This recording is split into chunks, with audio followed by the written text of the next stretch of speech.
Bon vendredi, ma gang de malades. Je vous le dis tout de suite, là, je sais pas à quoi va ressembler ce show-là, mais ça risque de chier. Je vous le dis, là, parce que l'atmosphère est bien bizarre en studio. Tout le monde se sent un peu tannant. C'est vendredi, fait beau, fait chaud, là. L'atmosphère est weird. Je pense que ça va chier. J'ai une belle histoire à vous raconter, mais avant, une petite affaire. Je dis souvent quand on parle de l'intelligence artificielle puis tout ça, que ça va remplacer des jobs. Il y a des gens qui vont perdre leur job. Des gens qui font des doublages, par exemple, des trucs comme ça. Mais je dis, c'est pas grave, parce qu'il y a des gens qui ont perdu leur job à travers les années. Les allumeurs de réverbère, j'arrive toujours avec cet exemple-là. Quand l'électricité est arrivée, on n'en a pas eu besoin, puis tout ça. Mais Maximile me dit, il y a une job quand même qui perdure depuis des années. Ça a traversé des décennies. Puis on se demande, Maximile et moi, à quoi ça sert exactement ce Christy de job-là et comment ça se fait que ça existe encore? C'est quoi? Maximile, vas-y. C'est les dessinateurs de cours. Tu sais, là, on voit des sketchs qui passent là, à cause du procès de Sean Diddy Combs. Exact. Qui sont ces gens-là? Pourquoi ça sert? Pourquoi tu prends pas une photo? C'est parce que tu peux pas. Tu peux pas. Non, mais tu peux pas. Non, mais elle le est dessin... l'utilité. Tu peux pas filmer, tu peux pas je sais prendre de bien, photos. mais le dessin, c'est tout le temps comme il y a quelqu'un debout, puis c'est l'avocat, puis il y a quelqu'un d'assis, puis qui... Tu sais, c'est tout le temps le même style de dessin. Et c'est le même style aussi. Il n'y a pas vraiment de courant artistique dans le dessinateur de cours. Est-ce que ça t'apprend une nouvelle information là, que le texte ne te dit pas? Là, vous savez comment on est des bébites de visuel. Ça prend une photo à mettre quelque part dans les journaux, puis sur les médias sociaux. Les gens ont le goût de voir qu'est-ce qui se passe en cours quand même, puis de juste avoir un visage, une esquisse d'un accusé, par exemple, là, de quelqu'un qu'on imagine comme un monstre. Par exemple, là, ce ex-médecin en France qui est accusé d'attouchement sexuel sur des centaines d'enfants. Non, mais le dessin, tu reconnais pas personne. C'est un dessin d'un bonhomme assis, puis le dessin d'une avocate debout, puis qui lui parle, puis là, c'est... Il y a des gens qui gagnent leur vie à faire ça. Mais avec l'intelligence artificielle, on pourrait changer le style. On pourrait faire des dessins de cours Pixar ou des dessins de cours de dessins animés ou des dessins de cours manga. Exact. Nous pourrions, mais serait-ce approprié? Ouais, ça dépend du crime. Là, mais bref, voici un job qui a traversé le temps et qui est exactement la même. Il n'y a pas grand job de même. Il y a peut-être les aiguiseurs de couteau qui existent encore. Oui. Qui se parlent ambulant, d'un ruelle, ça sonne, et peut-être des cordonniers. C'est à peu près tout. Travailleur ou travailleuse du sexe. Plus vieux métier du monde? Oui. Ça a passé l'épreuve du temps? Oui. Ça se modernise maintenant, c'est rendu sur OnlyFans. C'est vrai, non, mais c'est ça. Mais ça se modernise, mais ça existe depuis toujours. J'ai une histoire à vous raconter. Alors, il y a un journaliste français, qui a publié un livre qui s'intitule « Le con de minuit ». Et c'est une histoire vraie. Et Alain Finkielkraut, qui a une émission sur France Culture, a eu des invités et il parlait du personnage du con de minuit. Je vais vous raconter ça parce que c'est une histoire qui me fascine et m'obsède. Alors, un contexte historique. On est à la fin des années 90 en France. Et c'est le début des radios libres. Pour ceux qui ne connaissent pas le phénomène, les radios avant, puis la télévision, c'est le gouvernement, c'est l'État qui avait la main là-dessus. OK? Puis ça sonnait tout comme un peu Radio-Canada, Henri Bergeron, Les Beaux Dimanches, 1975. Un ton très guindé, très plan-plan, puis tout ça. Fait que la radio française était une radio qui était plate. Et la musique que tu écoutais, c'est de la musique classique, de temps en temps du jazz quand ils se sentaient un petit peu « ouh », mais c'est tout.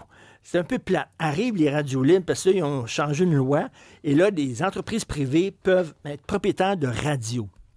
Alors là, il y a des gens qui sont là, ils veulent faire de la radio pour gagner de l'argent. Et là, ils commencent à diffuser de la pop, du rock, des émissions avec des gens qui ont des opinions, un peu comme vous entendez ici à Cube Radio. Puis ça commence à soigner, puis les jeunes aiment ça parce qu'ils sont pas habitués à ce ton-là en radio. Et là, il y a une radio privée, une radio libre, qui est Fun Radio, qui existe encore aujourd'hui. Fun Radio, ça existe encore aujourd'hui, mais c'est musical, c'est strictement musical. Mais à l'époque, il y avait des émissions parlées, puis tout ça. Et il y a un bonhomme qui appelait souvent à Fun Radio, puis c'était Gérard. Gérard de Suresnes. Gérard de Suresnes, il avait 34 ans, alcoolique fini, sur le bord d'être sans-abri. Il vivait dans un petit logement social, mais tu sais, bon, pas d'amis, con comme la pluie, mais con.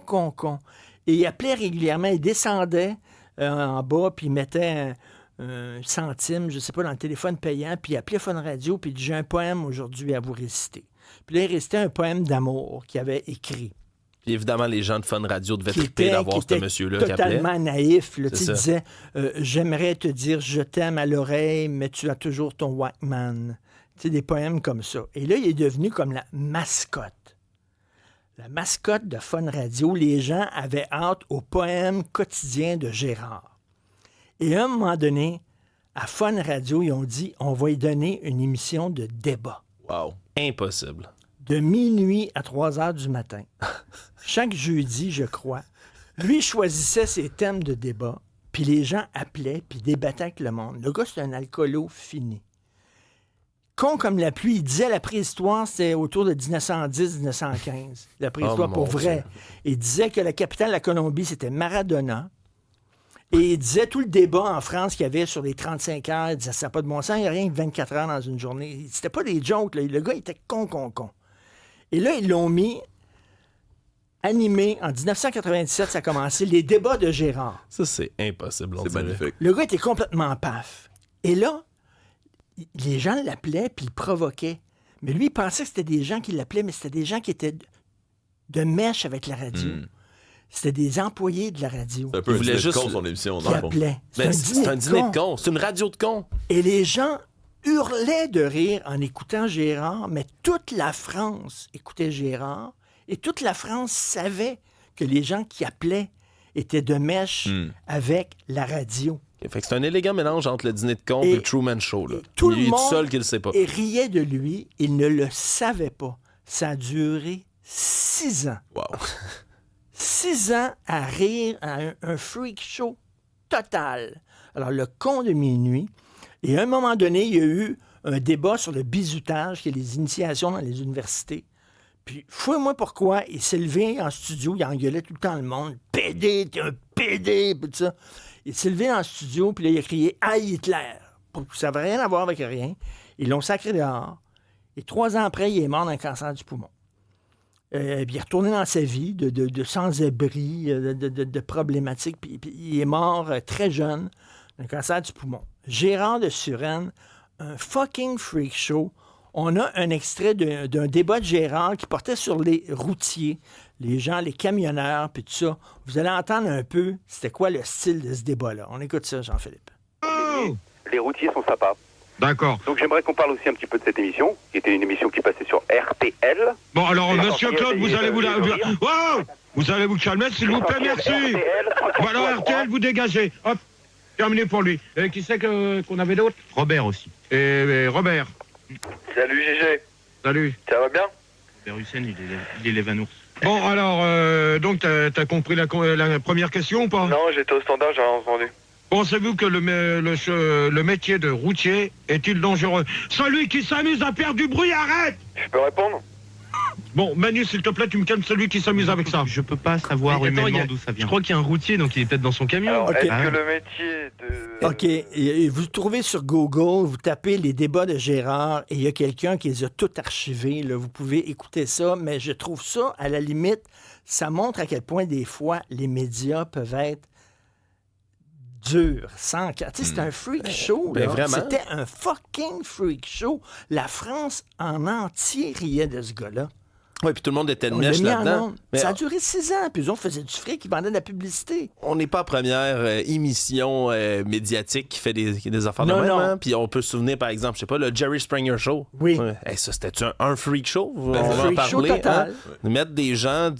Ils mettaient des noirs, des gens du Ku Klux Klan, puis ils attendaient là, que la chicane allait pogner, puis effectivement, les gens se tapaient sa gueule. Il y avait à la des fin, comédiens tout ça. là-dedans. Là. Moi, j'ai jamais cru complètement au Jerry Springer Show. Là. Il me semble que la production était de mèche un peu. On Ça dirait, a là. l'air. Peut-être que c'était nous, là, les Gérards, dans toute l'histoire. On voit là, ceux qui nous écoutent à la télévision, là, c'était nous les Gérards, j'aime Peut-être, bien ça. peut-être. C'était nous peut-être les cons. Oui, mais c'est une belle métaphore. Puis d'ailleurs, s'il y a des cons de 18 heures qui veulent nous écrire tout le long de l'émission, on est là. On prend Oui. les commentaires de tout le monde. Des au poèmes, 187 si vous avez Cube des Radio. poèmes à raconter, puis tout Exact. ça, là, C'est surtout, vendredi, on est là pour ça. surtout si vous êtes paf, là. Ouais, en Appelez-nous. plein là. apéro, envoyez vos Exactement. poèmes. On va les lire. D'ailleurs, je suis allé voir mon comptable cet après-midi et il me dit une nouvelle loi qui s'appelle Pichette. Donc, c'est la loi Pichette. Il dit quand c'est l'été, puis c'est le vendredi, l'apéro commence à 4 heures. C'est vrai? Oui. Je pensais que c'était 5 heures. Moi, 5 heures, il dit non. Ça peut, de 4 à 5, tu sirotes ton apéro. À 5, le vin embarque. Voilà. C'est tout. Cela dit, je comprends qu'il y a des gens qui sont sobres aussi. Alors, bon, passons tout de suite aux nouvelles.